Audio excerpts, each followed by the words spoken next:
ও hello student, তো তোমরা কেমন আছো? আজকে আমি যে ম্যাথগুলো করাবো, এই ম্যাথের টাইপগুলো ডব্লিউবিপিতে তুমি আরামসে পেয়ে যাবে। তো প্রথম ম্যাথটা 1 নম্বরটা কি বলেছে দেখো, 12 এবং 6√5-এর তৃতীয় সমানুপাত কত হবে। তাহলে এটা করার জন্য আমরা একটা নিয়ম আছে যে এটাকে যদি আমি এ ধরি, এটাকে যদি বি ধরি, আর একটা ধরো তৃতীয় সমানুপাত সি যদি হয়, তাহলে সূত্রটা হবে A/B সমানুপাত B/C।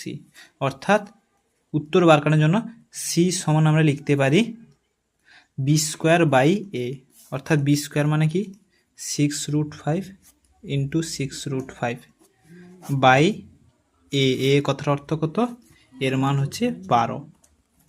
কাটাকাটি করে নাও, 6 দিয়ে 12 আর 2 3 6, অর্থাৎ √5 আর √5 গুণ করলে কত হবে, 5 হবে। আর 5 আর 3, 5 3 15।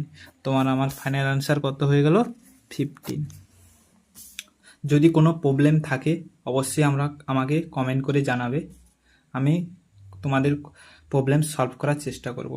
তবে দ্বিতীয় অঙ্কটা বলছে দেখো, একটি কলেজে যদি 15% ছেলেদের সংখ্যা মেয়েদের সংখ্যার 1/3 সমান হয়, প্রথম এই ভাষাটা বোঝো, তারপরে যা লেখা আছে তারপরে দেখো। এটা বলেছে দেখো, একটি কলেজে যদি 15% ছেলেদের সংখ্যা, দেখো একটা কলেজে 15% মানে আমি কত লিখতে পারি, 15% মানে 15/100, অর্থাৎ কাটাকাটি করে নাও, 5 3 15, 5 দিয়ে 10 আর 5 শূন্য 0, তাহলে 3/20, অর্থাৎ 3/20 ছেলেদের সংখ্যা। ছেলেদেরকে আমি যদি বয় ধরে নেই, সেটা কার সঙ্গে সমান বলেছে দেখো, মেয়েদের সংখ্যার 1/3 সমান।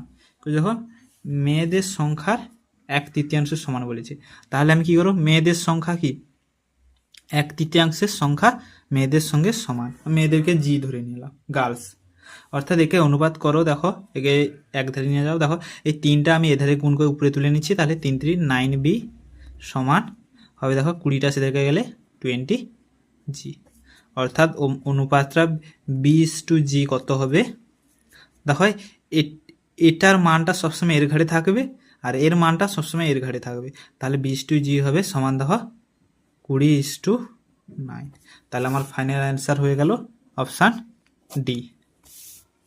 তারপর তৃতীয় গণিতটা বলেছে দেখো, আর যদি পরীক্ষায় এই সব টাইপের অঙ্ক না আসে, তুমি পরীক্ষার পরে আমাকে এসে কমেন্ট বলবে, কারণ এই টাইপের অঙ্ক আমি ভেরিফাই করে দেখে তারপরে তোমাদের করাচ্ছি, ঠিক আছে।